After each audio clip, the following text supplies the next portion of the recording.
बघूया जरा जनतेला दिसा. हां बोला. रावसाहेब, काल संसदेत राज्यसभेत नरेंद्र मोदींनी भाषण केलं. त्याआधी लोकसभा अध्यक्षांनी एक माहिती दिली की लोकसभेत मोदींना धोका होता. काही काँग्रेस खासदार त्यांच्या आसनाभोवती येऊन त्यांच्यावर काही हल्ला किंवा काही निदर्शनं करण्याच्या तयारीत होती, म्हणून त्यांनी लोकसभेत भाषण केलं नाही. हे बकवास आहे. आम्हाला पार्लमेंट नरेंद्र मोदी यांच्या आधीपासून आम्ही पार्लमेंटमध्ये आहोत. मोदी दिल्लीत नंतर आले. आम्हाला पार्लमेंट माहिती आहे, संसद माहिती आहे, संसदेची आचारसंहिता माहिती आहे, नियम माहिती आहे. हा प्रखर आंदोलन झालं. मोदींना कोणापासून धोका आहे?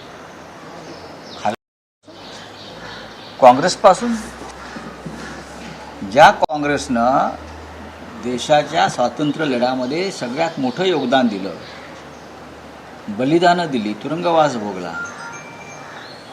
त्यांच्यापासून आणि त्यातूनही पार्लमेंट निर्माण झाली. आणि त्या पार्लमेंटमध्ये मोदींना धोका असं जर कोणी म्हणत असेल तर ते अत्यंत बकवास आहे. खरं म्हणजे या देशाला जर कोणापासून धोका असेल तर तो मोदी सरकारपासून धोका आहे. तो मोदी सरकारपासून धोका आहे. काँग्रेस पक्षानं इंदिरा गांधींना गमावलं अतिरेकी हल्ल्यात, राजीव गांधींना गमावलं अतिरेकी हल्ल्यात. लक्षात घ्या, देशासाठी सर्व धोके पत्करून ते जनतेत गेले आणि त्यांच्यावरती हल्ले झाले. मोदी असं कधी तुम्हाला करताना दिसले आहेत का? किंवा भारतीय जनता पक्षाचा एखादा नेता यांनी देशासाठी बलिदान दिलेलं आहे, हां, साहस दाखवलेलं आहे. मोदींपासून देशाला गेल्या 10 वर्षात जो धोका निर्माण झाला, त्याच्यामुळे असंख्य निरपराध माणसं मारली गेली, काश्मीरपासून मणिपूरपर्यंत. आणि हे राजकारण करत बसले. मोदींमुळे देशाला सगळ्यात मोठा धोका आता निर्माण झाला आहे, देश गुलाम होण्याचा, अमेरिकेचा. ज्या पद्धतीनं नरेंद्र मोदींनी ट्रेड अमेरिकेशी व्यापार करार केलेला आहे, त्याच्यामुळे हा देश गुलाम झाला, देशाला धोका निर्माण झाला गुलामीचा. त्याच्यावरती ओम बिर्लांनी बोलायला पाहिजे, लोकसभा अध्यक्षांनी बोलायला पाहिजे. खासदार वेलमध्ये उतरले म्हणून प्रधानमंत्र्यांना धोका निर्माण होऊ शकतो, हे हास्यास्पद विधान आहे. यापूर्वी ते जनता मनमोहन सिंगारपासून ते नरसिंह रावापर्यंत, राजीव गांधीपर्यंत प्रधानमंत्र्यांसमोर अशा प्रकारचं आंदोलन केलं मध्ये. तेव्हा ते कोणी म्हणाले नाहीत की आम्हाला खासदारांपासून धोका आहे म्हणून. अजिबात नाही. हे डरपोक सरकार आहे आणि या देशाचा प्रधानमंत्री जगातला डरपोक नंबर 1 आहे. कसली 56 इंचाची छाती? खासदारांना घाबरता आणि म्हणतात माझी 56 इंचाची छाती. हां, तुम्ही गुडघे टेकलेले आहेत समोर.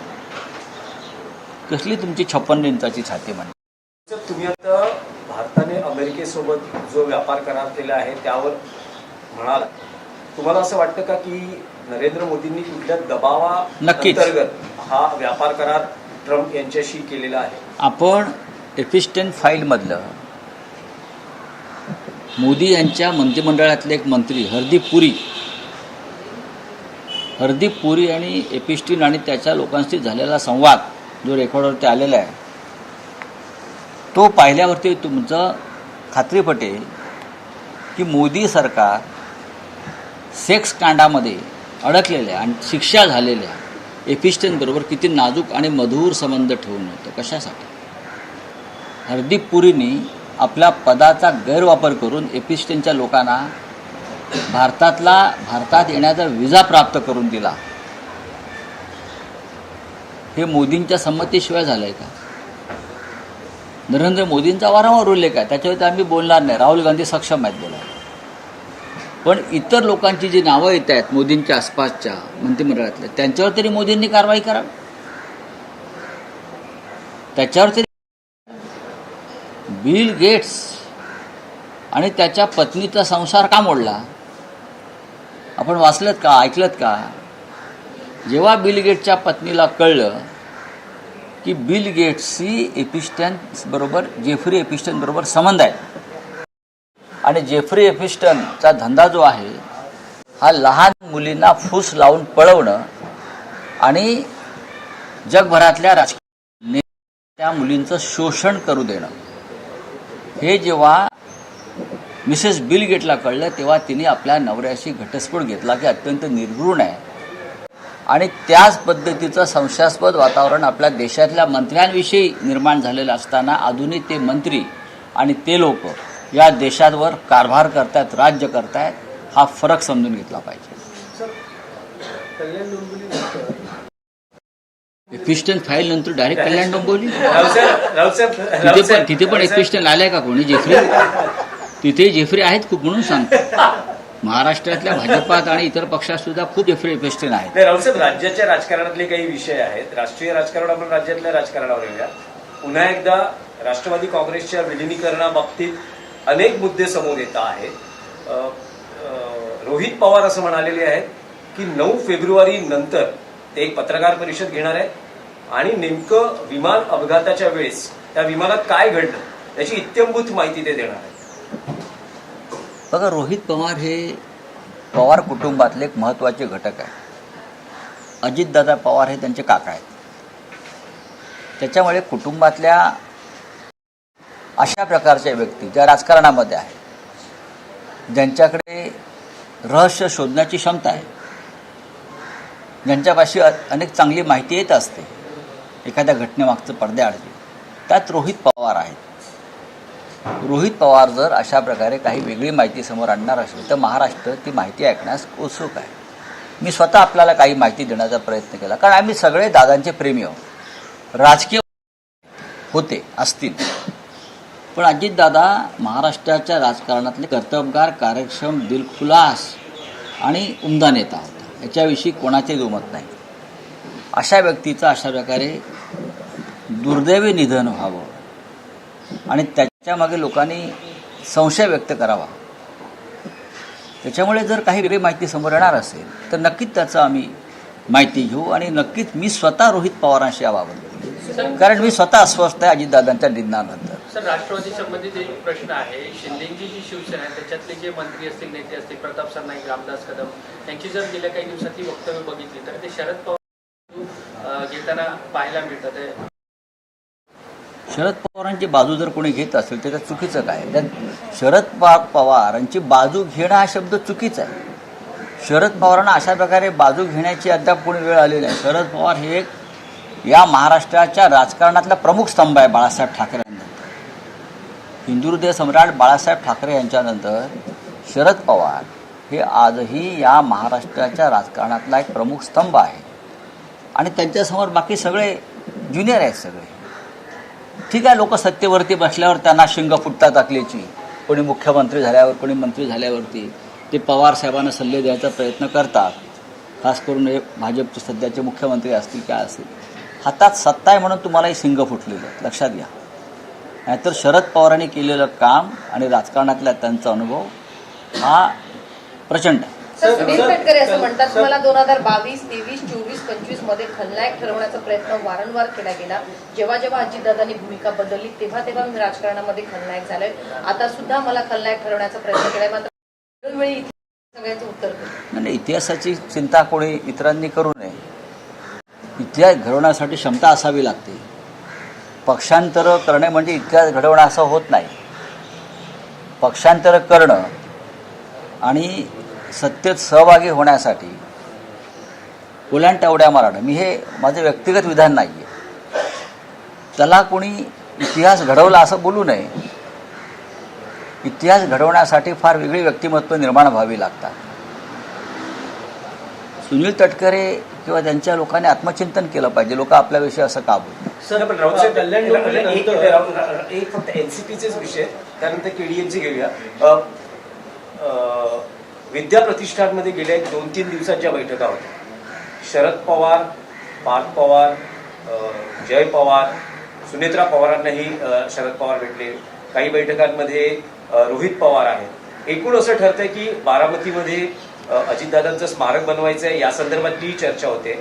पण राष्ट्रवादी काँग्रेसची सूत्र म्हणजे विशेषतः पक्षाचा अध्यक्ष कोण असणार, पुढचं राष्ट्रवादीचं भवितव्य काय असणार या संदर्भात गांभीर्यानं चर्चा होते. रोहित पवारांनीही काल मत व्यक्त केलेलं आहे की सुनेत्रा पवारांकडेच राष्ट्रवादी काँग्रेसची सूत्र असावी, याबद्दल पवार कुटुंबात कुठेही दुमत नाही. म्हटलं पवार कुटुंबात दुमत नाही हे जर रोहित पवार सांगत असतील तर त्याच्यावरती कुटुंबाबाहेरच्या व्यक्तींना का मत व्यक्त करावं. ही आनंदाची गोष्ट आहे की कुटुंब एक आहे या दुःखद प्रसंगी आणि पुढल्या घडामोडीमध्ये याचं स्वागत केलं पाहिजे की कुटुंब एक आहे. सुनेत्रा पवार आता या राज्याचं नेतृत्व करत आहे, भविष्यात पार्थ पवार नेतृत्व करतील दिल्लीत जाऊन, चांगली गोष्ट आहे. नाही पण राऊत साहेब त्यामध्ये 2 तारीख, एप्रिलची 2 तारीख ही अतिशय महत्त्वाची मानली जाते, कारण त्या दिवशी शरद पवार यांची राज्यसभा खासदारकीची मुदत संपते आहे आणि असं म्हटलं जातं आहे की पुन्हा पवारांना जर राज्यसभेवर निवडून जायचं असेल तर जे राष्ट्रवादी काँग्रेसचं आमदारांचं संख्याबळ आवश्यक आहे, भले महाविकास आघाडीकडे आहे पण इंडिव्हिज्युअली राष्ट्रवादी काँग्रेसच्या संख्याबळाचा विचार करता एक लक्षात घ्या बघा, हा तुमचा प्रश्न चुकीचा आहे. शरद पवार यांच्या नेतृत्वाखालची मुख्य राष्ट्रवादी काँग्रेस पार्टी ओरिजिनल ही महाविकास आघाडीचा घटक आहे अजूनही. बाकी सगळे हवाबाजी आणि पतंगबाजी आहे, हे होईल ते होईल मग असं होईल. शरद पवारांसारखा नेता सगळ्यांसाठी महाराष्ट्रासाठी दिल्लीत असणं गरजेचं आहे हे मी स्वतः पवारसाहेबांशी बोललेलो आहे. आमच्या दोघांमध्ये याच्यावरती वारंवार चर्चा झालेली आहे. पवारसाहेबांची एकंदरीत एकदा अशी मानसिकता दिसली की आता थांबायला पाहिजे.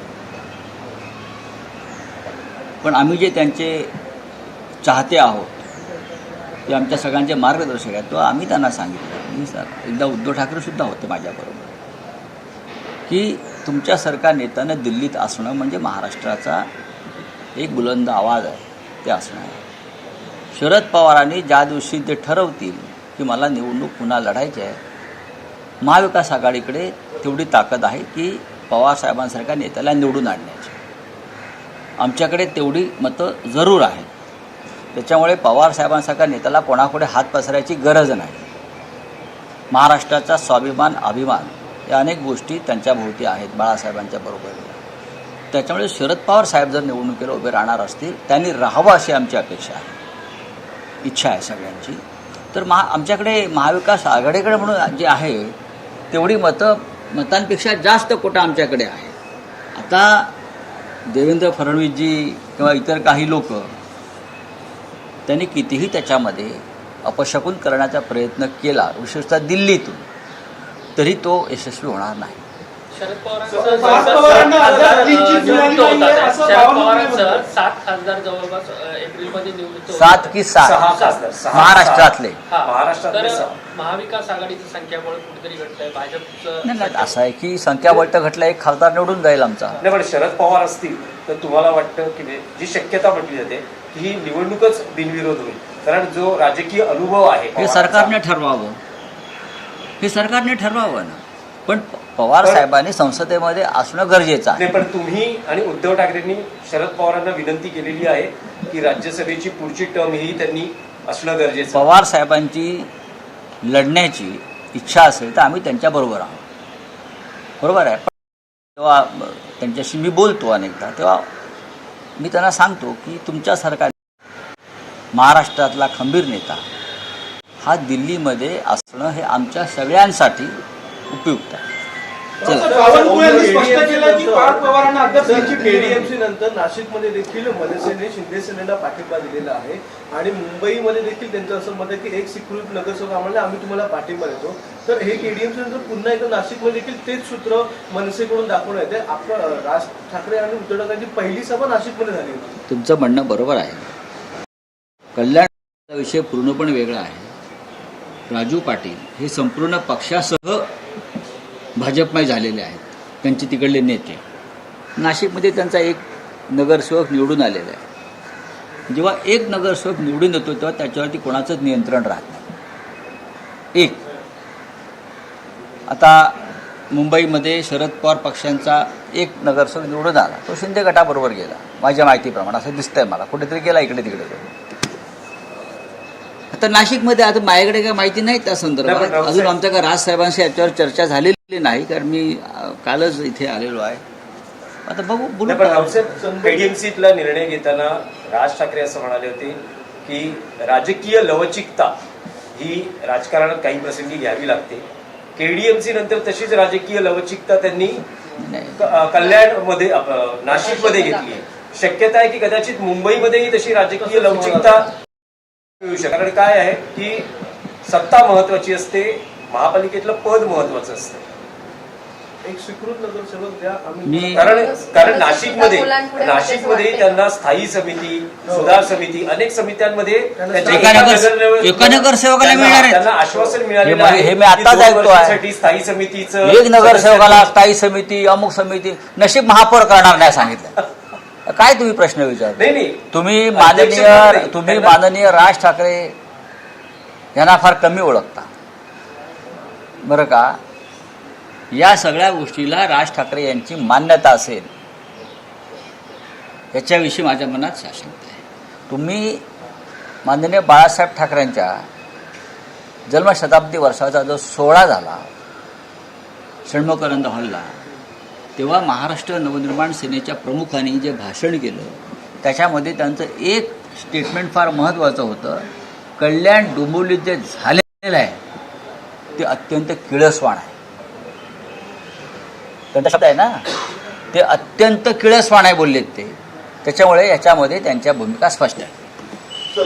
रावसाहेब संजय सिरसाट यांच्या नाही, अडचणी सोडून द्या. चला हिंदी में कुछ है. मोदी जी का है कि ओम बिरला ने ये कहा है कि अब यह घटना होगी संसद में, इसलिए उनको देखिए, आमंत्रित किया है. नरेंद्र मोदी जी संसद में अभी आए दिल्ली में.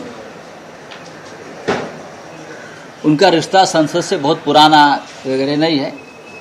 तो संसद किस प्रकार से चलती है और चलाई जाती है ये हमने देखा है.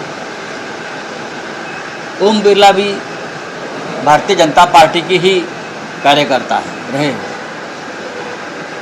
संसद में या राज्यसभा हो लोकसभा हो, पहले बहुत बार इस प्रकार का हंगामा हुआ है और प्रधानमंत्री के सामने भी सांसदों का इस प्रकार से आंदोलन हुआ है. ये डेमोक्रेसी है इस देश में. मोदी जी को किससे धोखा है? सबसे ज़्यादा देश को धोखा होगा तो प्रधानमंत्री मोदी और उनके सरकार से है. कांग्रेस पार्टी ने देश के सुरक्षा के लिए जो जितना बलिदान किया है उसका 1% भी कभी मोदी जी ने और उनके पार्टी ने किया नहीं है. इंदिरा गांधी जी का बलिदान हुआ है, प्रधानमंत्री थे. राजीव गांधी जी का बलिदान हुआ है इस देश के लिए. आप मुझे दिखाइए, भारतीय जनता पार्टी के लोग इतनी बड़ी सिक्योरिटी की फौज लेकर घूमते हैं. मोदी जी, हाँ, इतनी फौज तो ट्रम्प के पास नहीं है. किससे धोखा है सड़क पर? आप संसद की बात करते हो, आप सड़क पर किसको धोखा है आपका? 60 सिक्योरिटी गाड़ियों का काफिला लेकर देश का प्रधानमंत्री घूमता है, गरीब देश का प्रधानमंत्री. हाँ, आप क्या दिखाना चाहते हो? कोई धोखा नहीं, ये नौटंकी है. ये देश में कोई मोदी जी को हाथ नहीं लगाएगा. मोदी जी यानी इंदिरा गांधी जी नहीं है, या राजीव गांधी नहीं है, मनमोहन सिंह नहीं है, नरसिंह राव जी नहीं है, या पंडित नेहरू नहीं है. उनको कौन हाथ लगाएगा? लोग उनकी तरफ देखते तक नहीं, छोड़ दिया है. जितनी आईएएस है प्रधानमंत्री कुर्सी पर कर लो. सबसे बड़ा धोखा तो प्रेसिडेंट ट्रम्प से निर्माण हो गया है, उसके लिए जिम्मेदार मोदी है. देश को गुलाम बना दिया. सबसे बड़ा धोखा तो जेफरी एफिस्टन फाइल से हो गया हमारे देश को. ऐसे वैसे लोग एफिस्टन से संबंधित आपकी सरकार में बैठे, उनसे धोखा है सरकार की चारित्र को. उस बारे में ओम बिरला जी ने बात करनी चाहिए. मोदी जी को कोई धोखा नहीं है. मोदी जी पर ना कोई पत्थर मारेगा, ना कोई कागज फेंकेगा. और तो बात आगे की छोड़ दीजिए, हमको मालूम है, हम देश को ज्यादा जानते हैं. तो चलिए, मोदी जी ने कहा है कि गांधी सदन चोरी किया है राहुल गांधी ने, इस तरह का आरोप को लगा रहे हैं. क्या चोरी किया है? गांधी सदन चोरी किया हुआ है हाँ तो ठीक है ना, राहुल गांधी ने. हाँ तो ठीक है ना. तो आपको क्या तकलीफ है? प्रधानमंत्री की भाषा हो सकती है क्या देश के? आप देश के विकास के बारे में बोलिए. प्रेसिडेंट ट्रम्प को कैसे देश बेचा है आपने, उसके बारे में बोलिए. अमेरिका से जो एक फाइल खुली है, हाँ, 6 कांड की, जिसमें देश के लोग शामिल है, मंत्री, उसके बारे में बोलिए, ये चोरी किया है, ये चोरी किया है। ये प्रधानमंत्री का काम है क्या? मैंने इसलिए कहा कि सबसे बड़ा धोखा इस देश को नरेंद्र मोदी जी की सरकार से है।